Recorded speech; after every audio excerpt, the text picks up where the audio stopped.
I was walking along a hiking trail one day and suddenly I felt like someone was watching me.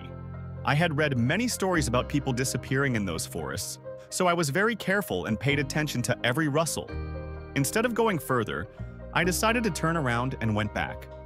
But the feeling that someone was looking at me didn't go away, so I decided to turn on the Bluetooth speaker, plugged in my hiking MP3 player, and turned on some heavy music. After a few minutes, this disturbing feeling left me.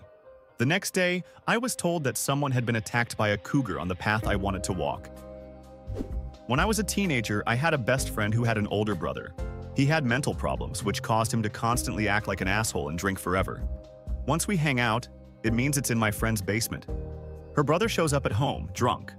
As soon as I heard that he was coming down to us, I immediately realized that something terrible was about to happen. He comes into the room, sees us, and says, "What are you bitches doing here?" My friend's dog, a cross between a shepherd dog and a chow chow, stands between us and her brother and lets growl at him. My friend starts calling her father, thereby provoking her brother to aggression. He was about to pounce on her, but the dog suddenly grabbed his arm. Meanwhile, I'm standing on the couch, pressed against the wall, and I can't get out of there. The next shot shows the brother lying on the ground and kicking the dog. The dog does not let go of his hand and holds it like a vice. My friend is standing next to me and calling my dad. Dad comes running. He tries to separate them, but to no avail. Mom is upstairs calling the police at the same time, not for the first time. And she arrives in no time. And then, I'm not kidding, as soon as the cops showed up, the dog let go of his brother on his own and went back to my friend. The cops arrested her brother and her dad took me home. I did not visit her again, except when she promised me that her brother would not be at home. In 5th grade, our math teacher left me and another girl after school. He said that we had written the test suspiciously well and concluded that we had most likely cheated. He always seemed suspicious to me, but when we were alone with him, I was completely convinced of this. While we were rewriting the test, he stood behind us and literally sniffed our hair. When I finished my work, he told me to go home, but I already knew then that I couldn't leave him alone with the other girl. So I told him that my dad had told me to go home with her. The teacher told me that I was lying, and even though he was right, I told him to call my dad and tell him that he thinks his daughter is a liar. Actually, my dad is very friendly, but he has the build of a grizzly. In the end, the teacher allowed me to stay and wait for the second girl. The death of my cat. I went to another country for a week. I usually don't worry too much about pets when I travel, but then suddenly on the second day, I started to worry wildly about my cat. For several nights, I had a dream of rushing home to get him. I decided that it was all stress caused by spending a whole week in an unknown place with unfamiliar people and that I just missed my cat. It is important to clarify here that the cat was a street cat, so whenever I went out for a few days, I let the cat back outside. There was no point in asking friends to keep an eye on him because he only responded to my voice. Upon returning home, I immediately ran to look for him in all his favorite spots. I called his name, but he didn't respond. I searched for him for 3 days. Didn't work, went outside every 2 hours, even at night. 3 days later, he was finally found. He was barely breathing, but he was walking more or less. I rushed him to the vet. It turned out that the cat had cancer and the tumor was severely squeezing his lungs. During the week I was gone, something broke there, and his lungs began to fill with fluid. As a result, the cat had to be euthanized. It's a good thing that at least he was found and he didn't have to die on the street alone. I had this feeling when I married my now ex-husband. I get my hair done, I get my makeup done, I put on this fluffy white dress. I listen to how happy everyone is around me, and all I can think about is how sick I feel and how pale I am. I was shaking. It felt like a huge lump was burning inside me. I wanted to hide, and I remember Dad jokingly saying, "Listen, it's not too late to escape." Now I regret that I did not listen to him. Less than 3 months into the marriage, my husband started telling me what to wear. He forbade me to wear pants because girls should always wear skirts and dresses, complained that I only worked 1 job, not 2, and forbade me upon my return to leave his field of vision from work. I couldn't even go check my mail alone. After about a month of living like this, I got tired of it all and I decided to fight back.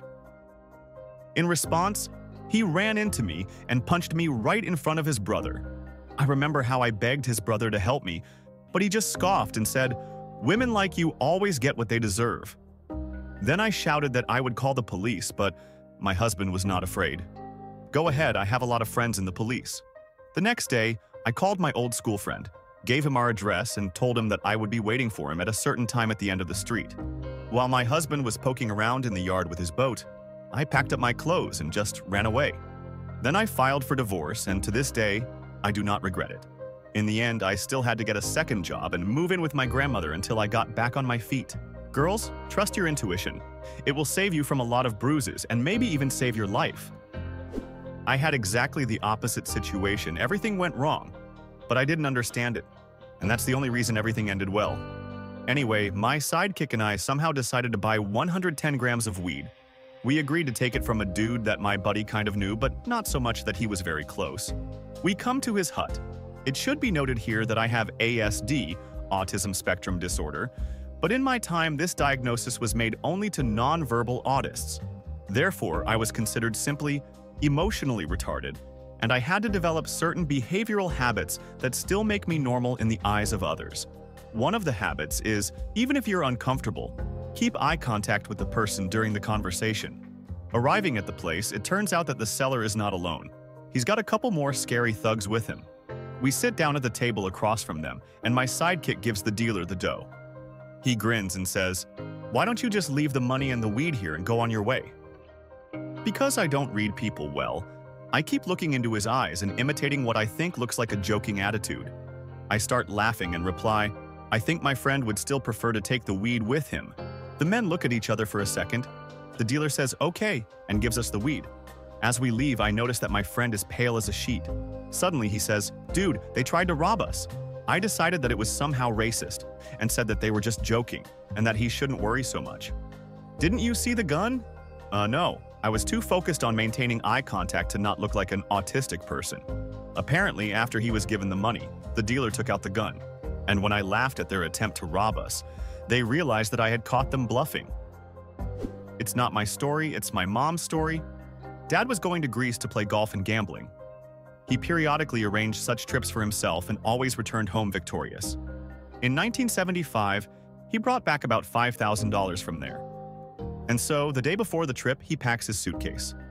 Mom has some kind of bad feeling, and she asks him not to fly, especially since all his friends also refused the trip for various reasons. He simply had no one to fly with. Mom was by no means a control freak. She had never stopped her father before. Anyway, they talked for a while. Dad picked up the phone and canceled the trip anyway. As a result, the plane on which Dad was supposed to fly collided with a mountain in Greece. No one survived.